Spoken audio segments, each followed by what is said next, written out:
Welcome back to another video. This video is about how I built wealth and quit the 9-to-5 early so I can pretty much play video games every single day.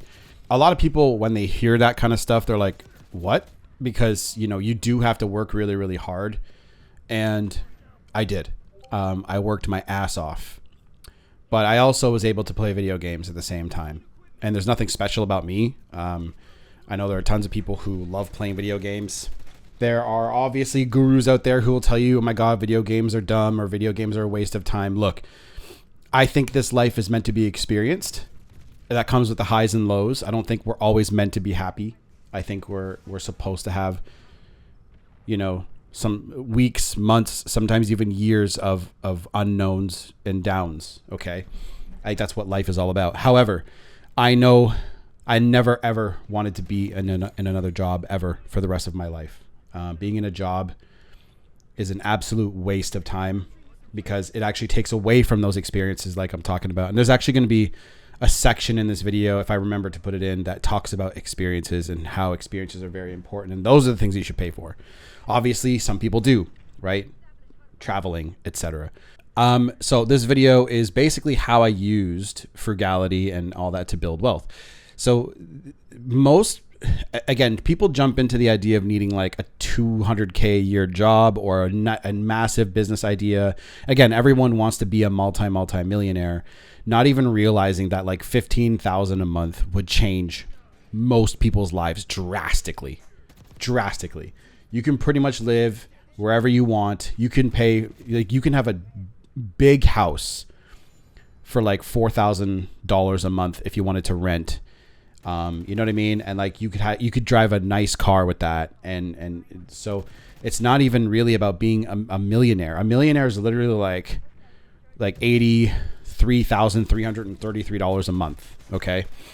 And that's before taxes, of course. So like, guys, you know, you don't need that much, but what I will say is like, you should, I think I know this for a fact that people who get to millionaire status get there slowly when they just keep doing the same habits that got them to 100K to 300K to 500K, and they adjust and adapt along the process. And that's what I did with my agency. And that's what I'm also doing with my consulting business. Okay.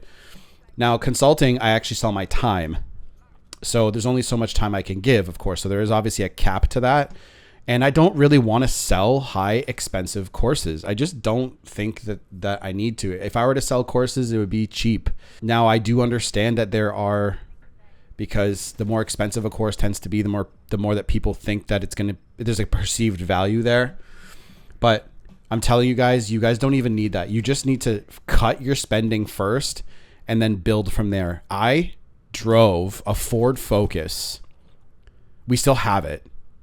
For several years before I got anything nice. I didn't tell anybody. Pretty much nobody outside like my very, very close group knows how much money I truly make. Going right into point number one after this long, gigantic, winded intro, I knew the real enemy was lifestyle inflation. Okay? So like, what do people do? I've seen entrepreneur friends of mine have done this. They will start making 10K a month, 15K a month, and guess what they do? They go and get a brand new truck or a brand new sports car. And they're like, oh, I can write it off. I can do that. Bullshit. Okay. And again, I kind of go against a lot of rules that quote unquote rich people talk about. And one of them is like, I think that you should buy your house and your cars, like the stuff that you want cash if you really want it. Because here's what's going to happen. If you start saving, like going into debt means you get to have it now. But if you start saving for, like I've been saving for like my quote unquote car collection, right? And I can easily buy it. I can go and I could literally lease one right now. I could probably lease 5 of them right now. But the point is when you save for it, you have like the car I want is like 200 grand, right? Like the like a brand new 2024, 2025 would be. And the next car up from that is gonna be like 400 grand for like a resto mod. Okay. It's like the 1967 Shelby GT 500 from Gone in 60 Seconds. I love that car. And a lot of people do. I want a resto mod built from scratch with like a brand new engine, all that. And that's going to be like $450K for the one I want. So again, I'm saving for that because I'll buy it cash. And again, people are like, oh, you could put that into investments. I know I have something for that. Right. So I think that for certain things that you should definitely just buy them and get them out of the way. A house is the most expensive bill you're going to have for your life. Okay. So paying off your house or buying your house cash, I know it sounds steep, but like when you build a business and you live frugally, you won't have that bill. Like again, imagine taking out like $1,500 to $2,000 a month out of your life and just being able to spend that on, more of your investments or whatever you want. I think that's the far better way to do it. Okay. So lifestyle inflation and lifestyle creep is really, really a thing. And you have to avoid that as much as you can. Most people don't really have a money problem. They have a spending problem. Okay. They have a massive spending problem. They can't stop spending money. Okay. Now I have one thing that I make an exception for. And the reason why is because the time that I would spend going to the grocery store, I can make videos and I can produce content. I can help people, which makes me money. I don't like going to the grocery store anyway. I hate it. I hate getting in my car, going to the grocery store and getting food. I order my food. I order food like pretty much every day. So the fees for that actually do end up being quite high compared to like what I would do. So what I actually did is I cut out other things I don't need, right? For example, I won't spend money on gas anymore driving to those places, right?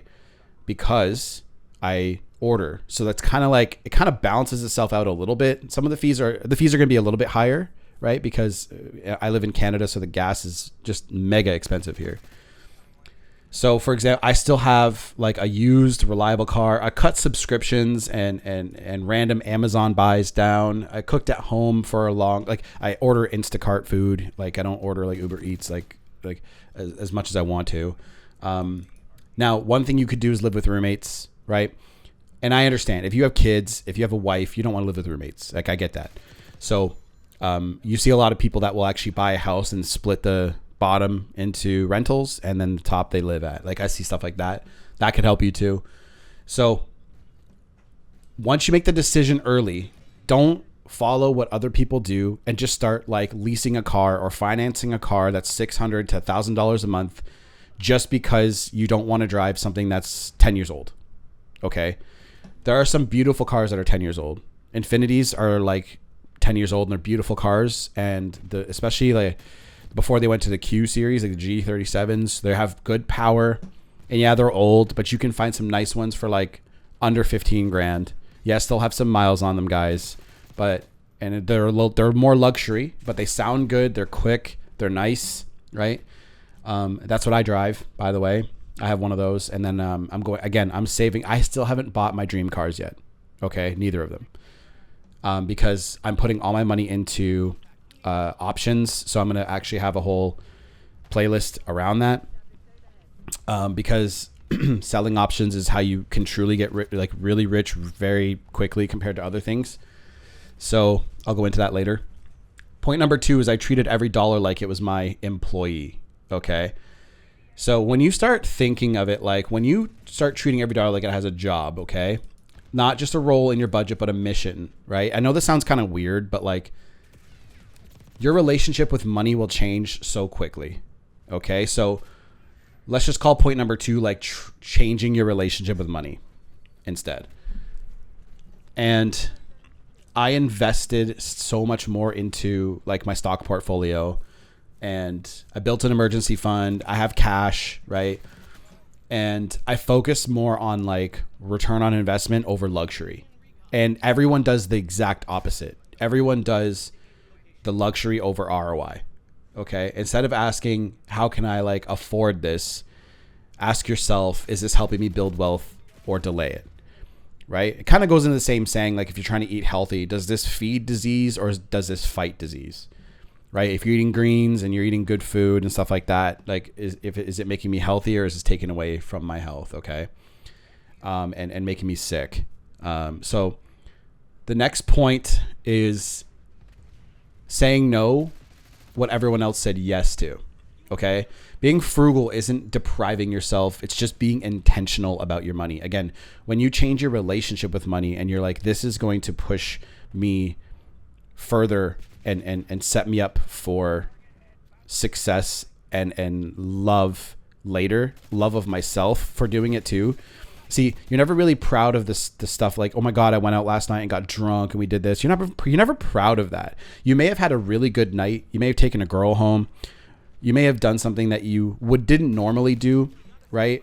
But like a lot of the time you're like, man, like I wish I had that money though that I spent on drinks, right? So again, it's not about depriving. It's just about being intentional. I said no to a lot of things that drained my future and stuff like that, but not because I couldn't afford them, but I had plans. I had bigger plans. Okay. So things that I skipped, and this is something that I kind of regret a little bit because I probably could have squeezed in something in here. But again, I was so focused like a Terminator on my goals. I skipped unnecessary traveling. I really did. Now, a lot of my friends went on certain trips and did a lot of things. I didn't start traveling until I became like, you know, a lot more financially independent. Okay. Now I can travel I can travel probably like 20 times a year if I wanted to. Okay.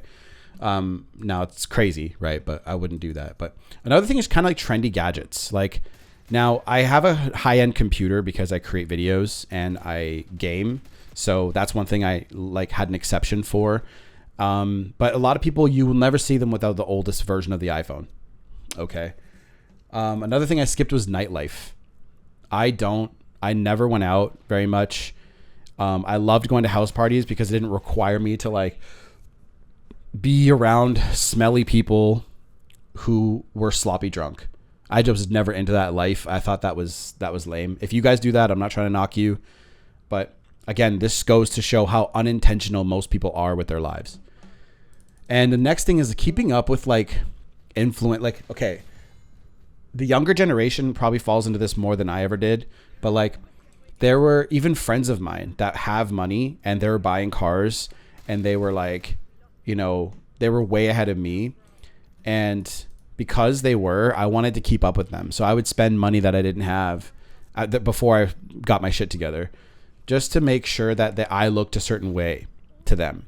And truth is, they don't give a shit about that at all.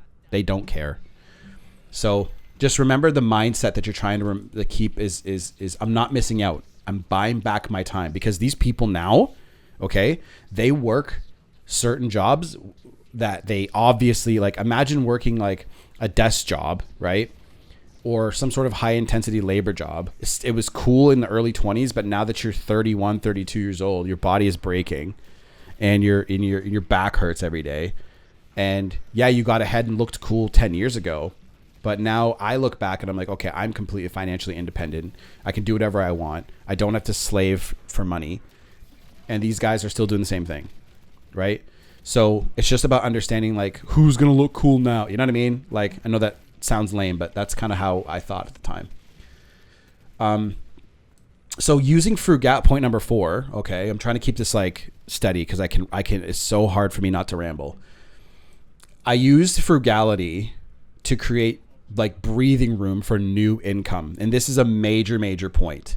This is probably the best point in the video, to be honest with you guys. And nobody talks about this, but being frugal gave me space to take risks and build new income streams. And this is where the real fucking magic happened. Okay. I started selling options and I started my businesses. Okay. And now I'm at the point where I'm collecting premiums that are literally life-changing. I'm going to make a whole video about this. So make sure you guys stick around for that. It's going to be in the fundamentals playlist section. So it'll be everything that you guys absolutely need to see will be in there. Okay. And the cool thing about that is like, you can do like, okay, so for example, you can do like I sell puts on QQQ, SPY. And yes, like some of these are going to be a lot more risky. Some are definitely risky. Like Tesla is a risky one, but the premiums are high. Okay. So you can have a cash account and maybe like a margin account for more of your like risky plays. And then you can have like a tax-free savings account for your like investing, like long-term goals. But that's what I do now. And I want to just double and triple that. I want to be making 10,000 a week. Okay. That's like my major goal. And my businesses give me a lot of money, but like selling options is literally clicking a button and you just collect money and just drop it into your account. It's crazy. So the best part about it is that's the most passive version of income I've ever seen. Like really. And kind of like 0.4, 0.5 would be launching a business. So I started a small agency with like really, really low overhead. It was like just me. And then I started hiring people slowly. So I saved money to invest in the training and tools and the systems needed. So everything that I spent money on was actually like helping my business grow. And I focused on solving problems and building like real, like the niches that I'm in. I'm like, what problems do these guys suffer from? So if we're talking about sandblasting or like, let's say plumbing or something like that, HVAC, I work with a lot of blue collar guys, right? So they kind of suffer from the same issues. These guys don't know how to build websites. They're not tech savvy guys. These guys are rough around the edges. They're like, when you call them, you know, they're on a job site and they're swearing, like, you know what I mean? They're like regular dudes who like chicken wings and beer, you know what I mean? Like, so you have to treat them that way, right? And just like, I don't mean treat them like crap or anything like that. Like, you know, you kind of want to talk like you're one of them, you know? And I focused on solving their problems. I was like, I can build you a site that looks great, that gets you more leads. That's all you care about is people calling your phone, right? I know that. So I said, how can I make that the most painless task for them? Okay. So the Frugality paved the runway. Okay. And it's a superpower because everyone that you probably know is drowning in expenses right now. They're literally like up to their neck in debt, right? Most people are in debt because they can't see past like the short term versus long term. Okay. And number 5, and this is, I'm not trying to like flex on anybody here, but like the real emotion that's going to come when you're financially independent is just confidence out the ass. The fact that you can walk around. There's a scene from a movie that was with John. He was in the Flintstones. What's his name? John Goodman and Mark Wahlberg. I think it was The Gambler or something like that. But he talks about like, come at a position of fuck you. If I can find the clip, I'll put it in the video. Come from a position of fuck you. Okay. So, you know, and he goes into like buy a Japanese shitbox car or whatever. He talks about this and like own your house. But like, that's kind of like what happens. You get that confidence where you're like, you look around at everybody and you're like, I can literally do whatever the fuck I want. And everyone else, you look at them and the way that they live and the way they're carrying themselves, you can tell.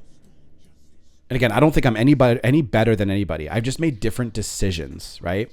And again, everyone's kind of following each other, like going to school, going to, you know, like they think they're going to get a high-end job. And then, you know, they never really look back. They never question their reality. They just accept it. And you can see how depressed people are. And that's exactly why I make these videos, because I know that there are depressed guys out there, you know, wanting to get out of their life because they secretly hate their life.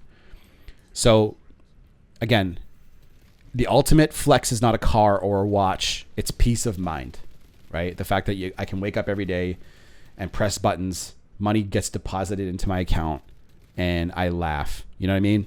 And again, I want that for you guys. I don't want to come off as like braggy. I hate that, right? Because I remember when I was looking for those answers, you know, those guys came off a certain way, and you guys can ask me whatever questions you want in the comments, and I will answer them, especially early in the development of this channel. So, multiple income streams, ability to say no to clients that I just didn't like, freedom to choose who I want to work with, what I want to work on. And like now my agency, for example, I don't even like if I have a client that even sounds at all like he's unsure, I say, you know what? It's probably better that we don't work together. And that comes from the idea, because I can now sell options and just click buttons and make money. I can make a TikTok video or a marketing video and just get clients. Like they come to me, and that's the power of YouTube. That's the power of TikTok. That's the power of like content creation. And when you have that confidence, people want to work with you more. It's crazy. It's weird. Like when you don't really give a shit and you're like, yeah, I don't really need this, you know. They're like, wait, hold on. Like, you know, I just want to know, I want to make sure that I'm not going to be spending my money on something that's not going to get me results or whatever. I say, you know what? If that's a problem for you, you're not ready to grow. I literally tell them this. I'm like, you're not ready to grow. I have helped X amount of businesses get from 150K a year to 600K a year. Okay. I've helped them do that, and I can do that for you. If you're not interested in that because you're not ready to grow yet, that's up to you. But I have another call coming up in 15 minutes. Are you in or are you out? That's kind of the idea. And it works really, really well. Okay. So I hope this helps you guys. If you guys have any questions, ask me. I'm here. I'm down to help. Put them in the comment section. I will answer whatever. And I don't care how simple it may sound to you or how stupid you may sound. Ask it anyway. Okay. That's how you get to the next level. Done.